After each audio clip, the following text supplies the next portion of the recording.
Hello everyone, and welcome back to another True Crime Mysteries video. Thank you all for being here.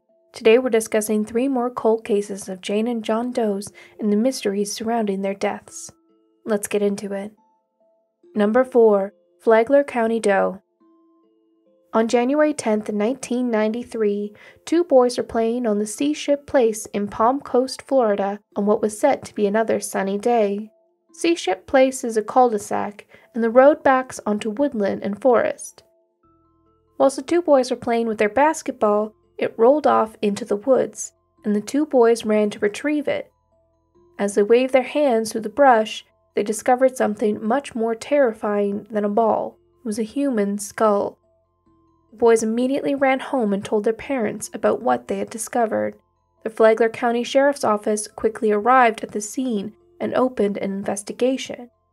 As FCSO searched the scene, they found more partial skeletal remains in the woods.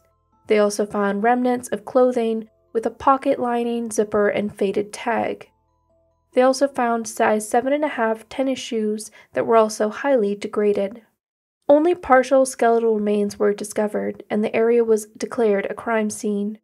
The remains were sent to the University of Florida for further testing, which revealed that the PMI post-mortem index was around 2 years.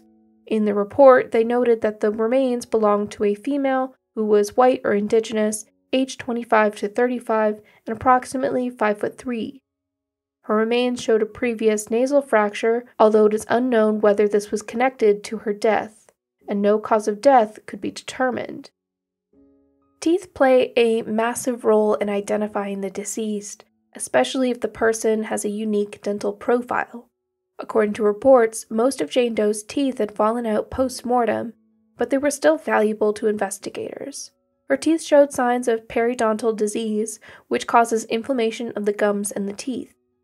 This indicated to investigators that she may not have been able to access adequate dental care. Unfortunately, her case had little public interest and it quickly went cold. It wasn't until 2021 that detectives with the Flagler County Sheriff's Office picked up her case again. This time, they had a new tool at their disposal: genetic genealogy. A sample of her DNA was sent off to Othram Labs, who assist law enforcement with DNA and genealogy in cases such as this. The results of the DNA analysis were quite shocking to investigators. Her DNA revealed that she was likely African American, possibly with Caucasian ancestors. And she was not white or indigenous, as they had once thought. Investigators had spent years looking through missing persons cases, potentially looking at the wrong race. Othram stated that they also believed that she'd hailed from the Edgefield-Aiken in South Carolina. She was also listed as a possible descendant of George Washington Coleman and Clarissa Minnick.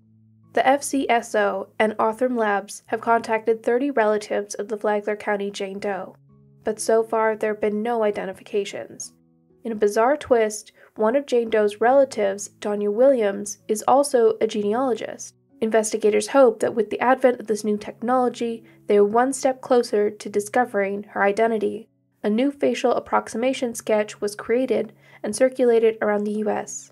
Anyone with information is asked to contact Detective Sarah Scalia of the Flagler County Sheriff's Office at 386-313-4911, quoting case number 93-008.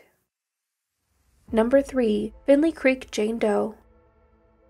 On August 27, 1978, 2 hunters set out on an early morning expedition in the Finley Creek Crow camp close to Elgin, Oregon. The 2 quietly walked through the trees and suddenly saw something in the distance. It was a skull sticking out of the ground. When they got closer, they discovered a shallow grave that contained human skull and other skeletal remains. The Oregon State Police were called to the scene, and what they uncovered shocked them to their core. Experts would later determine that the remains had been buried in about a 5-foot by 4-foot grave, and that the remains had been laid face down.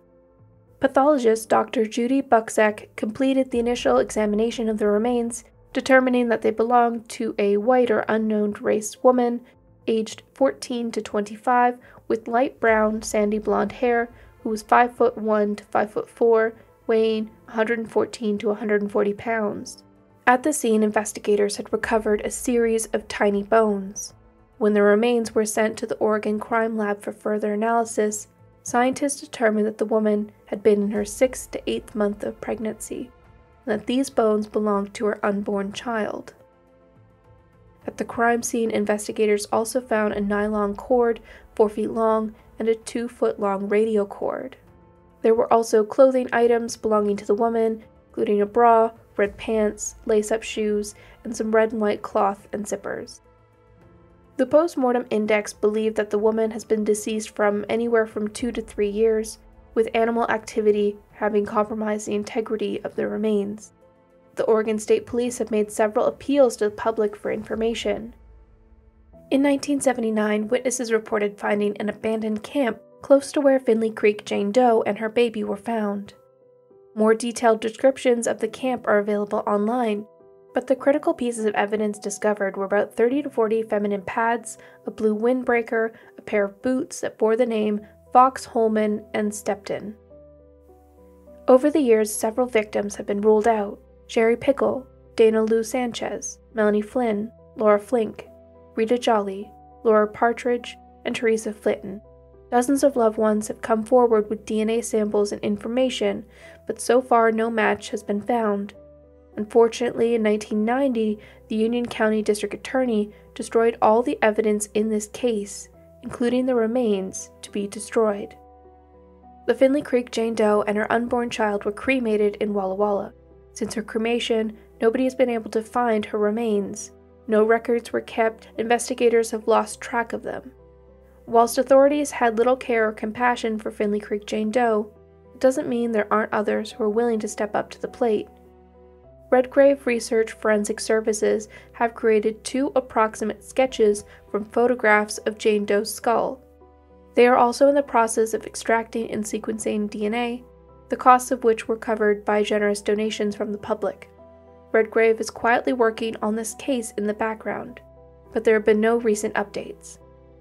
It has been speculated that Finley Creek Doe may have fallen victim to a serial killer, Gary Ridgway. Ridgway, also known as the Green River Killer, operated in Washington and Oregon, and the exact span of his crimes is unknown, and he may have been active as early as the 1970s, right up to 2001. According to the Doe Network, some have speculated that the Finley Creek Doe is somehow connected to the Lewis Clark Valley murders between 1979 and 1982 in Idaho and Washington.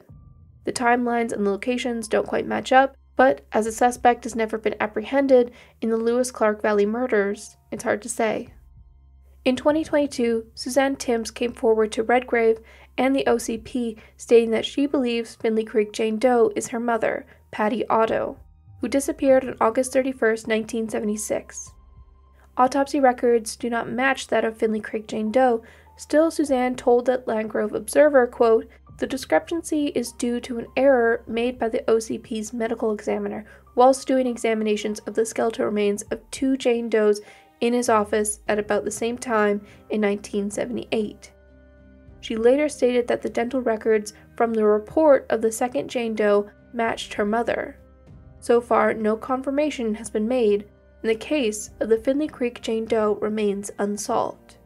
Anyone with information is asked to contact Dr. Veronica Nichivane of the Oregon State Medical Examiner's Office at 971-673-8300, voting case number 78-1865. Number 2. Benton County Jane Doe. October 8, 1976 started like any other day for Norman Skog, a farmer in the small town of Otterbein, Indiana. As the afternoon wore on, Norman slowly began to finish work for the day when he encountered something bizarre in one of his many fields, just off County Road 200. It was a white box, only this box wasn't a small discarded piece of rubbish. When he tried to lift it out of his field that he could plow, he noticed that it was unusually heavy and called for help. Norman then loaded the box into the truck and took it to his home a few miles away. The Skog family crowded around the box to see what treasures lay inside, but instead of golden riches, they were hit with a pungent smell, the familiar stench of decay. The box also emitted a strong, flowery, perfumey smell, almost as someone had tried to cover the stench. Norman began cutting through the layers of tape, plastic, and rope, and discovered a broken perfume bottle. When they got past a few layers, they collectively recoiled in horror. Inside the 3-foot-long, 2-foot-wide, and 1-foot-tall box lay the remains of a woman. The Indiana State Police and the Benton County Sheriff's Office were called to the scene shortly after. The Indiana State Police began slicing through more layers of tape and plastic. They found that the human remains inside were that of a woman tied in the fetal position. During the autopsy, it was determined that she was Caucasian, 55 to 65 years old, with light brown graying hair, around 5'1" and 160 pounds. And her cause of death was a gunshot wound to the skull. It was discovered that the woman, who would become known as the Benton County Jane Doe, or the Box Lady of Benton County, had undergone a right radical mastectomy, likely as a result of cancer. This procedure had produced a scar that ran from her belly button to her sternum and multiple other scars on her right breast. She had been fully dressed at the time of her discovery, and she was found in a green double-knit pantsuit, green slacks, a beige slip, and a beige girdle. There is a multitude of bizarre clues and red herrings in this case, the first being the box. According to the Doe Network, the white box she was found in was manufactured by a company in Melrose Park, Illinois, by May through October of 1976. The box had only been distributed to Illinois, Indiana, Wisconsin, and Michigan, and was mainly used to move furniture. There was also another bizarre clue when it came to the box. Norman Skog had described the weather that October afternoon as drizzly and dreary. The rain had been pouring since early morning on October 8th, but the box had been bone dry when it was found. The pathologist determined that she'd been dead for at least 1 to 2 weeks. So where had she been stored? How did she get there? Perhaps the most bizarre part of the case is figuring out how she got there in the first place. Norman didn't report seeing any tire tracks when he discovered the box. So how did someone get in and out of his fields undetected? Otterbein is a very isolated community made up primarily of farmers. The small town gets few visitors during the day when the farmers are hard at work because the roads are quiet. But investigators don't believe that the Benton County Jane Doe arrived by car. They believe she arrived by helicopter. Other farmers in the area reported seeing a helicopter flying overhead but thought nothing of it. If a helicopter had been used, it would explain why there were no tire tracks or footprints. The question is, who could afford a private helicopter used to dump a body? This theory opens a larger can of worms, and the speculation runs rife from here on out. Some have suggested that the woman's calloused hands indicate that she may have worked as a cleaner or a maid. One theory is that the Benton County Jane Doe worked for someone very important or someone conducting clandestine business. Either way, this theory goes that Jane Doe overheard something she shouldn't have and was taken care of before she could snitch. In 2019, the Benton County Jane Doe's body was exhumed so a fresh DNA sample could be obtained. In 2021, the Jane Doe Project teamed up with the Benton County Sheriff's Office to assist them in their identification. So far, no matches have been made, and the DNA Doe Project continues its work. A new burial was crowdfunded for Benton County Jane Doe, replacing her cheap coffin and headstone with something more fitting. Investigators know that someone out there holds the key to this mystery. It's just a matter of getting them to talk. Anyone with information is asked to contact the Benton County Coroner's Office at 765-418-2295, quoting case number 2019 Benton 001. Number 1. Baby Jane Doe, 1988. On December 21, 1988, 2 road workers got the shock of their lives as they were working off of Duncan Road in Ware County, Georgia. They were clearing out an illegal dump site just off the road. The workers found a TV cabinet that gave them an uneasy feeling. When they opened the cabinet up, they found concrete and a suitcase. Inside the suitcase lay a duffel bag. Neither man dared to look any further and immediately called the police. The discovery shook the workers, and things were only about to get worse. After cordoning off the scene, investigators carefully opened the duffel bag and found a brown blanket with something poking out underneath. After carefully lifting the blankets so as to not disturb evidence, they came across the body of a little girl. Investigators were left traumatized by their discovery, and her body was transported to the medical examiner's office for an autopsy. The medical examiner stated that the girl was black, aged 3 to 4 years old, with black hair pulled into a ponytail, and stood around 2'9" and 25 pounds. Her ears had been pierced, but no earrings were present, and she'd been dressed in white pajama top with red-pink pony symbol, white thermal pajama pants with maroon trim, and she was wearing a disposable diaper. Her post-mortem index had listed anywhere between 1 to 3 months, and the medical examiner had been unable to determine a cause of death.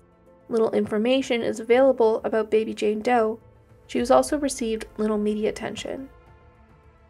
The Georgia Bureau of Investigations, along with the National Center for Missing and Exploited Children, are involved in baby Jane Doe's case, and they have recently obtained a DNA sample for further analysis. According to the JBI, they have searched as far as Michigan, Pennsylvania, and South Carolina in a bid to identify this child.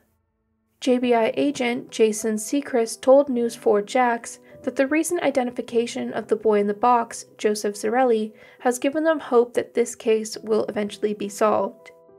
The JBI is currently conducting its own genealogical research, which they hope will create a family tree of baby Jane Doe.